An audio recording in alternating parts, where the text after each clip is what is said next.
శుక్లాంబరధరం విష్ణుం శశివర్ణం చతుర్భుజం ప్రసన్నవదనం ధ్యాయేత్ సర్వవిఘ్నోపశాంతయే హింసాది స్వరూప కథనం. ఆ తర్వాత అగస్త్యుడు హయగ్రీవుని ఆశ్చర్యకరమైన ఆసనాన కూర్చుండబెట్టి అతని వద్దకు వచ్చి, సర్వధర్మంలో తెలిసినవాడా, సర్వ సిద్ధాంతములో తెలిసినవాడా, ఓ భగవత్ స్వరూపుడమైన హయగ్రీవ, మీ వంటి వారి దర్శనం లోకాభ్యుదయానికి కారణం. మహాదేవి యొక్క ఆవిర్భావం, ఆమె వేర్వేరు రూపాలు, ఆమె ముఖ్యమైన విహారములు మాకు విస్తారంగా చెప్పుము అని అడిగాను. హయగ్రీవుడు చెప్పను, ఆ మహాదేవి ఆది లేనిది, సమస్త స్వరూపిణి, కేవలం ధ్యానం చేతనే చూడదగినది. ధ్యానమే ఆమె స్వరూపం, మన హృదయమే స్థానంగా కలది.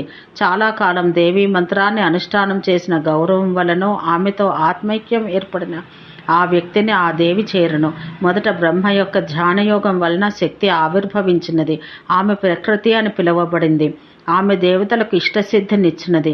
అమృతమంథనం జరగగా ఆమె రెండవ రూపం ఆవిర్భవించింది. అది సర్వసమ్మోహనమైనది, మాటలకు కానీ మనసుకు కానీ అందనిది. ఆమెను దర్శించటం వల్ల ఈశ్వరుడు సర్వజ్ఞుడైనను విమోహితుడయ్యను. వెంటనే పార్వతిని వదిలి ఆమెను చేరి సంభోగించెను. ఆమె యందు శివుడు అసురఘాతి అయిన శాస్త్రను జనింపచేసెను. అగస్త్యుడనెను, ఆశ్చర్యం! సర్వభూతములకు ఈశ్వరుడు, సర్వేంద్రియములను తన వశమున ఉంచుకున్నవాడు, మన్మధుని భస్మం చేసి శాసించినవాడు ఆ దేవి చేత ఎట్ల విమోహితుడై ఆమె యందు తన కుమారుని జనింపచేసెను. హయగ్రీవుడనెను, పూర్వం అమరావతి పట్టణానికి అధిపతి అయిన ఇంద్రుడు విజయశ్రీ సమృద్ధి చెందినవాడై దేవదానవ మానవులతో నిండిన 3 లోకములను పాలించుచుండెను. అతడు కైలాస శిఖరం వంటి ఆకారం కల ఐరావతమున తెల్ల ఏనుగును ఎక్కి అందరి చేతను అన్ని లోకాలలో పూజించబడుచు తిరుగుచుండెను. నాశనం లేనివాడైన భవానీపతి అయిన శివుడతన్ని మదించిన వానిగా గుర్తించెను. ఆ మదమును దించుటకు దూర్వాసముని పిలిచి అతని ఇంద్రుని వద్దకు పంపెను. దూర్వాసుడు చినిగిన చర్మం ధరించిన దండి అయి దుమ్ముపారిన దేహం కలవాడై పిచ్చివాని వేషం ధరించి ఆకాశ మార్గాన వెళ్ళెను. ఈ మధ్యలో ఒక సుందరాంగి అయిన విద్యాధర అను స్త్రీ అనుకోకుండానే అతని ఎదురుకు వచ్చెను. ఆమె చాలా కాలం తపం చేసి పరాంబికను సంతోషపెట్టి ఆ పరాంబిక ఇచ్చిన మాలను పొంది సంతోషించి ఉండెను. లేడిపిల్ల కన్నుల వంటి కన్నులు గల ఆ విద్యాధర స్త్రీని చూసి దూర్వాస ముని, ఓ భీరు, ఎక్కడికి పోవచున్నావు? ఈ మాల ఎక్కడి నుండి పొందితివి అని అడిగాను. ఆ విద్యాధర స్త్రీ మహాత్ముడైన దూర్వాసునికి నమస్కరించి వినయంతో ఇట్లనెను, ఓ బ్రహ్మస్వరూపుడా, నా చిరతపం చే సంతుష్టైన పరాదేవి అనుగ్రహించి ఈ మాలను నాకు ఇచ్చినది. ఆమె మాటను విని దూర్వాసుడు ఆ మాలను తనకు ఇవ్వవలసిందిగా అడిగాను. ఆమె కూడా దూర్వాసుడు అడిగిన వెంటనే సంతోషించిందయ ఆ మాలను మహాత్ముడైన దూర్వాసునికి ఇచ్చాను. ఆ మాలను 2 చేతుల్లో స్వీకరించి కృతార్థుడనైతిని అని వెంటనే భక్తితో ఆ మాలను దూర్వాసముని శిరమును ధరించను. మిక్కలి సంతోషంతో, బ్రహ్మాదులకు కూడా పొందలేని మాలను నేను పొందితిని. నీకు దేవి యొక్క పదకమలములందు గొప్ప భక్తి ఉండగాక, చక్కని శోభనమైన ఆకారం కలదానా, యథాసుఖంగా వెళ్ళము అని పలికి అట్లా ఆమెను పంపి మరలా ఆకాశ మార్గాన దూర్వాసముని వెళ్ళను. విద్యాధర వధువు యొక్క చేతి నుండి వీణను తీసుకొనను. దివ్యములైన మాలలను, దివ్యములైన మైపూతలను, దివ్యములైన ఆభరణాలను ఒకచోట ధరించను. ఒకచో వాని గ్రహించుచు, ఒకచో గానం చేయుచు, ఒకచో నవ్వుచు స్వేచ్ఛగా విహరించను. ఆ ముని ఇంద్రుడున్న చోటుకి వెళ్ళెను. తన చేతిలో ఉన్న దివ్యమాలను ఇంద్రునికి ఇచ్చెను. దేవరాజైన ఇంద్రుడు దాన్ని తీసుకుని తన ఐరావత మోపున పడవేశను. ఆ ఏనుగు దాన్ని తీసుకుని భూమి మీదకు విసిరెను. అట్లు భూమిపైకి విసిరిన మాలను చూసి దూర్వాసముని కోపంతో ఇట్లనెను, నేను శిరమును ధరించిన మాలను నీవు శిరమును ధరించలేదు. 3 లోకాలకు అధిపతివి అని మదముచే మత్తుడవై ఈ దివ్యమాలను అవమానించితివి. ఆ మాల మహాదేవిచే ధరించబడింది, బ్రహ్మాదులచే పూజించబడను. నీవు శాసించిన దేవదానవ మానవలోకము నా శాపాన అశోభనమై తేజోహీనం కాగలదు అని చెప్పించను.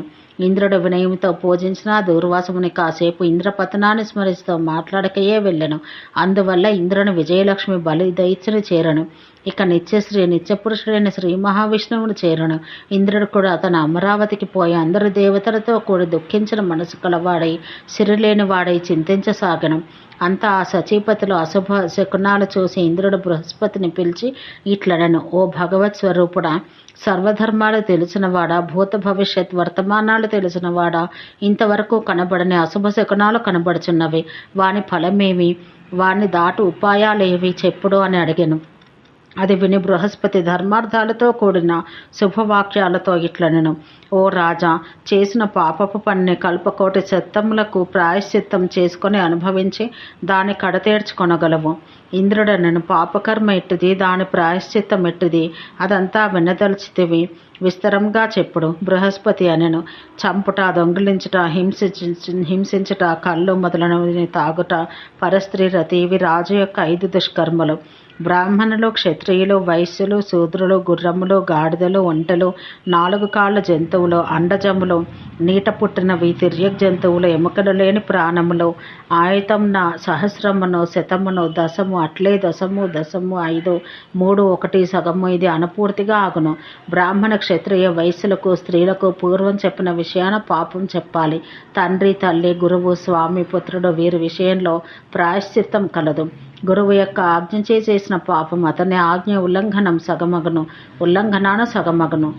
రాజు 10 మంది బ్రాహ్మణుల భృతికై ఒక బ్రాహ్మణుని చంపవచ్చు. బ్రాహ్మణుడు 100 మంది బ్రాహ్మణులు నిలుపుటకు ఒక బ్రాహ్మణుని చంపవచ్చు. 5 బ్రాహ్మణులు నిలబెట్టుటకు ఒక వైశ్యుని దండింపవచ్చు. 10 వైశ్యులు నిలుపుటకై ఒక వైశ్యుని దండింపవచ్చు. 100 మంది వైశ్యులను నిలుపుటకై ఒక బ్రాహ్మణుని దండించవచ్చు. 1000 మంది శూద్రులు నిలుపుటకై ఒక బ్రాహ్మణుని దండించవచ్చు. వారిలో 100 ఒక వైశ్యుని, వారిలో 10 ఒక శూద్రుని దండింపవచ్చు. బంధువుల యొక్క, మిత్రుల యొక్క ఇష్టం కొరకై ముప్పాలు, భార్యాపుత్రులకై సగపాలు, స్వాత్మార్థమున ఏమీనూ లేదు. తనను చంపపోనినప్పుడు బ్రాహ్మణుని కాని, క్షత్రియుని కాని, వైశ్యుని కాని, గోవును కాని, గుర్రమును కాని, మరి ఇతరమును కాని చంపినచో దోషమంటదు. ఆత్మహననం కన్నా భార్యాహనన దోషం 10 రెట్లు, దానికి 10 ఇట్లే తక్కినవి. అట్లే ఆత్మ, భార్య, సోదర బంధువుల రక్షణ కూడా ఉత్తరోత్తరంగా 10 రెట్లు అధికంగా పుణ్యం లభించును. రాజును, ద్విజుని, శ్రోత్రియుడైన వేత్తను, వేదవ్రతిని, వేదాంతవేత్తను చంపితే 1, 2, 50, 10,000 ఉత్తరోత్తర అధిక ప్రాయశ్చిత్తాలు. అట్లే పై వారిని దానమును రక్షించిన వారికి పై విధములుగా ఉత్తరోత్తర అధికంగా పుణ్యం లభించును అని సత్పురుషులు చెప్పుదురు. వారిని దర్శించటలోను, నమస్కరించటలోను, సేవించటలోను, వారితో సమానంగా ఆచరించటలోను ఉత్తరోత్తర అధిక పుణ్యం లభించును. రాజు దేవతలకి, బ్రాహ్మణులకి, సింహములు, పులులు, మృగములు మొదలగు లోక హింసాకర జంతువులను ఎల్లప్పుడూ చంపివేయుచుండవలను. ఆపదలలో ఆత్మరక్షణకై పవిత్రములైన వారిని చంపి తినవచ్చును. తన కొరకై అన్నం వండరాదు, తన కొరకై పశువులను వండరాదు. దేవతల కొరకు కాని, బ్రాహ్మణుల కొరకు కాని వండిన వానికి పాపం అంటదు. పూర్వం భగవతి మాయాస్వరూపుని జగమును ఉజ్జీవింప చేయపోని సమస్త దేవతలను, అట్లే దానవులను, మానవులను సృష్టించను. వారి సంరక్షణకై 14 పశువులను సృష్టించెను.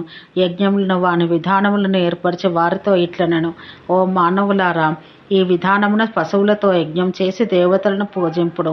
యజ్ఞభావంతో పుష్టి చెంది దేవతలు మీకు ఇష్టమును ప్రసాదించెదరు. ఈ విధంగా పరమేశ్వరునిచే ప్రవర్తించిన ప్రపంచ చక్రాన్ని అనువర్తించని వాడు జన్మజన్మల్లోనూ దరిద్రుడై నరకం అనుభవించును.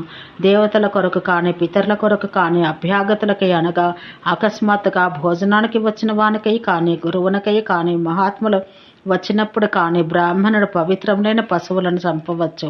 ఆపదలలో బ్రాహ్మణుడు పవిత్రమైన మాంసం తిన్నను పాపమంటదు. వేదవిహితములైన కర్మలు చేయవలను, వేద నిషిద్ధములైన వారిని మానవలను. పూర్వం యవనాసుని యొక్క, దేవతల యొక్క మహాక్రతువు జరిగెను. ఇది నాది అని దేవతలతో కలహం కలిగెను.